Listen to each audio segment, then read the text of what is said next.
Every time that TaylorMade release a set of irons from the P series, I genuinely get excited. But these are by far the best looking. These are the new P770 TaylorMade irons.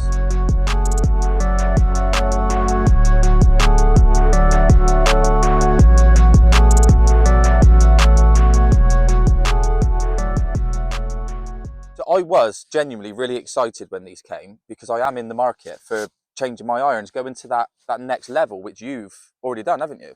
Yeah, so I've moved into the i500s from Ping, which definitely a little bit harder to hit, a little bit less forgiveness, but when you strike them, they feel great. And it's that control, isn't it? So the thing I was noticing with, so I use at the moment Sim 2, yeah, Sim 2 irons.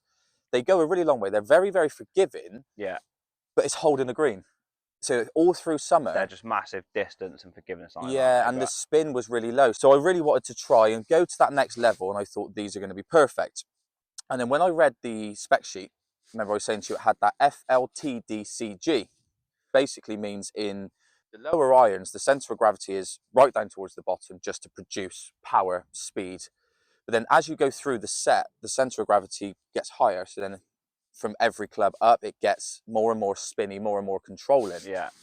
So, I mean, we was at Top Tracer last night, Yeah, trialing these we did against mine, against yours, we did. and I think we had some spin numbers with the Garmin. Yeah, You could see these were spinning more. I think I used a believe. 9, didn't I? And it was 1500 RPM, Yeah, which is massive. On the 9 iron, that is a hell of a lot yeah. of difference in spin. So yeah, initial thoughts at the Top Tracer. I mean, the looks are just amazing. Obviously, They are stunning. You've taken from last year's, haven't like the full strip of chrome and just made this small bit. I just think it makes it even it just looks really slicker. compact and yeah, just gorgeous. They are. So the first appearance is, Yeah, well, incredible. down with the First, ball, they look obviously that more compact. They're a bit smaller, so they're not like confidence inspiring. They are for kind of the better player, aren't they? yeah, that next stage pass, absolutely. And then feel wise, you get that when you hit the middle, you know it. Yeah, If you don't hit the middle, well, there's a little bit of forgiveness, but you definitely know if you hit a bad shot, I would say. absolutely. And then that's when we then sort of said, does that effectively for our level? So for anyone that doesn't know, I'm at 13, Link's at 8 point something, 6, yeah. 8.6. Is that then the next stage of game improvement iron for us? Because it's understanding that when we've hit a bad shot, so for instance, which you will see a little bit later, this shot that's just been hit into the green was a good shot, but instantly you said that was toey. Mine, yeah, yeah. So it's that next level of, right, I need to work on my swing and get more towards the centre. So you're going to improve your game that way rather than just. So they are game improvement irons. Yeah. Right. Okay. So obviously, it was like Link said, we went to Top Tracer, we went on the approach game from like 150 yards, didn't we? And we just was getting a feel for them straight out the bag. And yes, you like you said, you understand when you hit them bad, but when you hit them well, they are just immensely pure, Yeah, aren't they? I really feels I good. did notice for myself from my game improvement irons that I did lose a bit of distance, but obviously these are a lot more traditionally lofted, which I'll put here. So a 7 iron is 33 degrees, whereas in my Sim 2s, I think they're 26.5. Yeah, so My 7's totally effectively different. a 5 That's crazy. in these. So I'm going to lose some distance, but that's that's fine. That's what I'm willing to sacrifice now. The true test of any iron is obviously at the course. Of course it is. We went off to the rough. Yeah, I think we both hit 7 iron. No, you hit an 8 out of the rough. I went an 8, It yeah. was around 150. Jack came up a little short, so I went for the 7 iron. I think my 3 shots were, one was short left. One was short left. One pin eye right. One bang on the green. Yeah, really good distance and on the green. Stopped well, even out the rough. It really, yeah. And, but even the ones that I hit were more of my fault for being short. I come a little bit early. Yeah. But I will be honest, that was the place that I was a little bit worried about these. Like with the bigger mass in the game improvement irons, I thought this is where he's going to notice. But even though I called it a bit early, yeah, to only land 5-10 yards short. Sorry, a bit of a stutter then. I think that's really good. Really personally. good, to be fair. It wasn't catastrophic. No. For a wet, thick rough. No, was it? They felt good actually, definitely. Yeah. So that was a big tick for me. We have just done this par 3, and I tested the toe of the club massively, and it done really well. It did about round here, pin high. Yeah.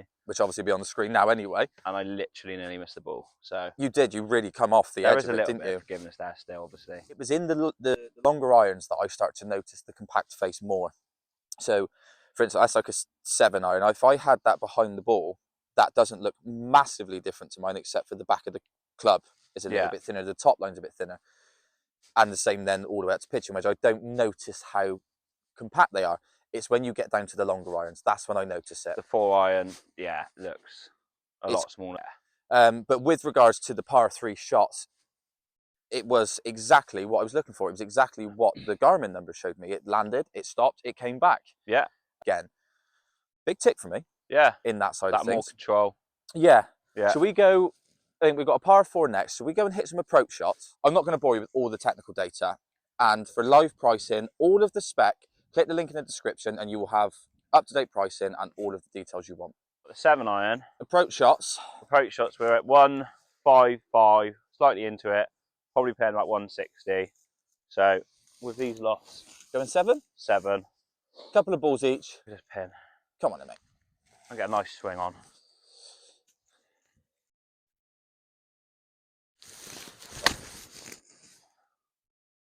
Just drifting a bit right. It is drifting a little bit right.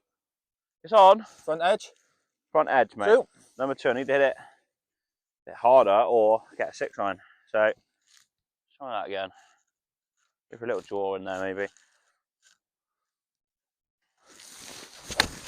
Oh, that was toey, but it's right at it. It's down the line, isn't it? Is it long enough? I think at that height, that yeah, it was short. So just towed it again. That wind held you up there. 7 as well. Yeah, going to try the 7. That was so pure.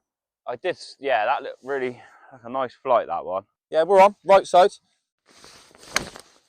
Oh, I've gone left. Ah, I pured that as well.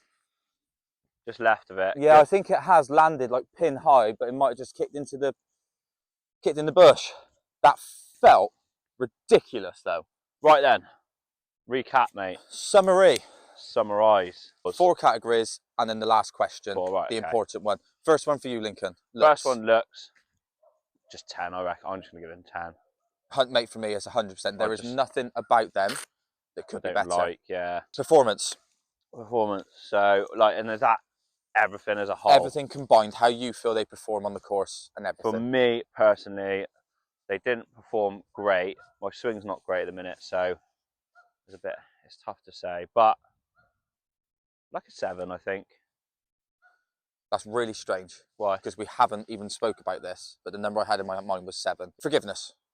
That last green, I hit it really far at the toe, nearly missed it. It still went on the green somehow. Yeah. So that was good. But then I've had a few where I don't think it's been that forgiving, and you can feel when you don't hit the middle. Yeah. What's the number? I'm just gonna have to go 6. I'm going to go 7 out of 10 again. I think and I'm going to be fair to them, for a club that is designed the way that is and how I've been swinging it, I don't think it's been punishing. Final category is going to be feel. The feel of them is based upon when you hit them well, because that's not his fault if you hit it bad. So yeah. I would say when at the middle, yeah, really when nice. hit well, can't be it. 9 out of 10. Yeah, 9 out of 10. 9 out of 10. So our overalls will now be on the screen. Pressing question: would you change them for what you have in the bag right now, at this moment in time? On looks, I would, and I would probably work. I probably would, and then work on my swing. Work. But current, like if it's today, I would say no, not the Fair i500 suit me better. I get that. Today. So, but because you have your next stage irons, they're better for you than them per se. Yeah. So for me, yes, I would change. I would have them immediately in my bag. It's the next step for me in golf. I want to get past the forgiveness irons, those spin numbers, and it's just properly for me. Yeah. So I think that's fair. Something like that, yeah. In fairness. I like that. Guys, if you've enjoyed this video, smash like, subscribe to the channel, and drop in the comments what you think of forged irons compared to game improvements. Thanks for watching.